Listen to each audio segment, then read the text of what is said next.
Bonjour tout le monde. Alors aujourd'hui, j'aborde la thématique de l'adolescence avec vous.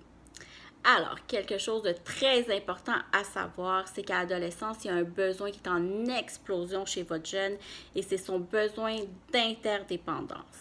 Alors, votre jeune se construit indépendamment de vous. D'accord? Donc, ça, ce que ça veut dire, c'est qu'avant, vous étiez son héroïne, son héros, la personne à qui il voulait ressembler, et tout à coup, il y a une séparation, une coupure. Elle est aussi douloureuse pour votre jeune que pour vous, mais c'est vous qui allez le plus la ressentir, d'accord?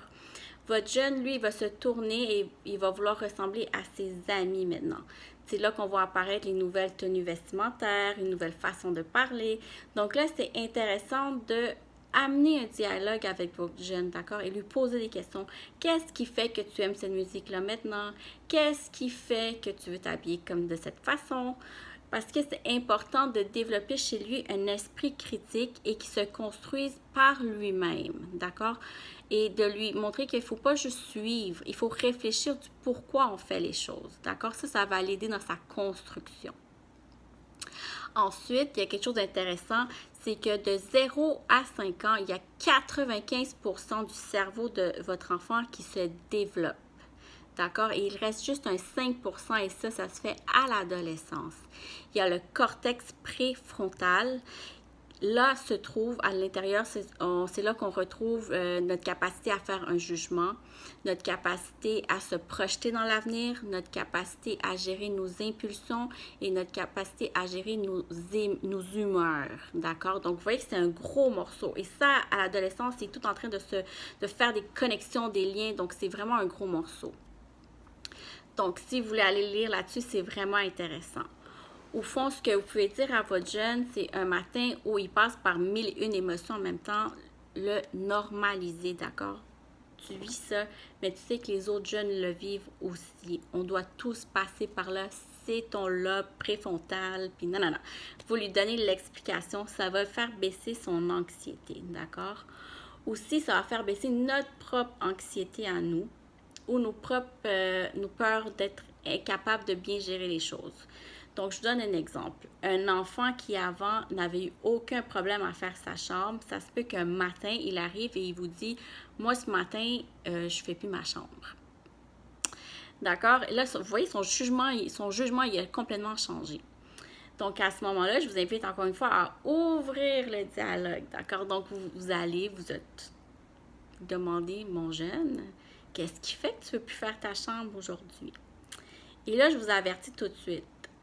Vous ne reconnaissez plus votre jeune parce qu'il change. Mais lui, par contre, il a une expertise sur vous. D'accord? Il vous connaît très bien et il sait où aller piquer pour vous faire réagir. Donc, sa réponse peut être la suivante. Ben, tu sais que moi, j'ai une vie, hein? Donc, je ne veux plus perdre mon temps à faire ma chambre. C'est vraiment du temps que je gaspille. Ça me tente plus. Tu sais, j'ai des amis, là. Donc, je vais m'occuper à faire d'autres choses. Puis en passant, moi aussi, tu sais, je m'en fous, hein, je m'en fous de ce que les autres pensent de moi. Tu sais, moi, c'est pas important ce que ma tante Nicole va dire si ma chambre n'est pas faite, contrairement à toi.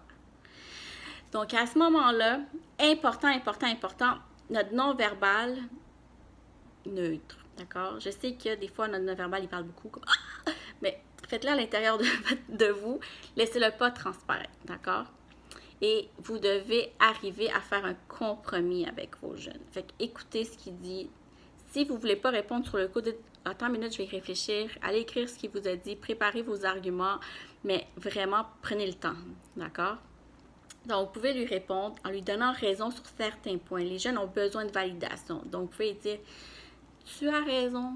Tu as dit que on ne devrait pas se préoccuper autant sur ce que les gens disent de nous. Et sur ce point-là, tu as raison.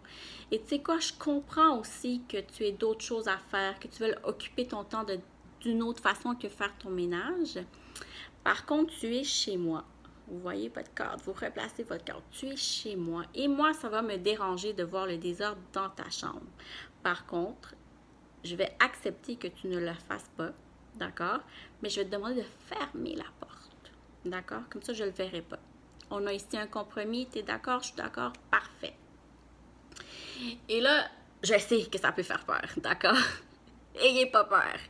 Parce que votre enfant, il va dans quelques heures, quelques minutes, quelques semaines, voire peut-être des mois, mais ça j'en doute, venir vous voir et vous demander « Maman, il est où mon chandail préféré? » Et là, vous allez répondre « Sûrement dans ta chambre. » Et ça se peut qu'ils vous disent aussi, très probablement, « Maman, je n'ai plus de culotte propre à mettre. » Et vous allez dire, « Ah, mais ça, mon grand, je t'explique, depuis que tu as décidé de ne plus faire ta chambre, de ne plus faire le tri en ce qui est propre et ce qui n'est pas propre, ben moi, je ne fais plus ton lavage.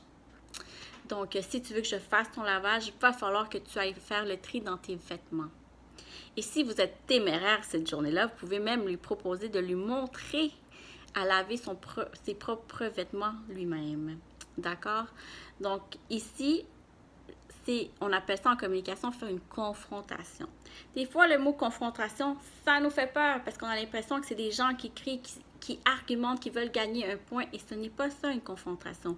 Une confrontation, c'est remettre à l'autre ce qui lui appartient. Donc, dans ce cas-ci, si tu décides de ne pas faire ton ménage, ben voilà ce qui arrive. D'accord? Et la dernière chose dont j'aimerais vous parler aujourd'hui, c'est que comme parents, on a des devoirs, des responsabilités et des obligations.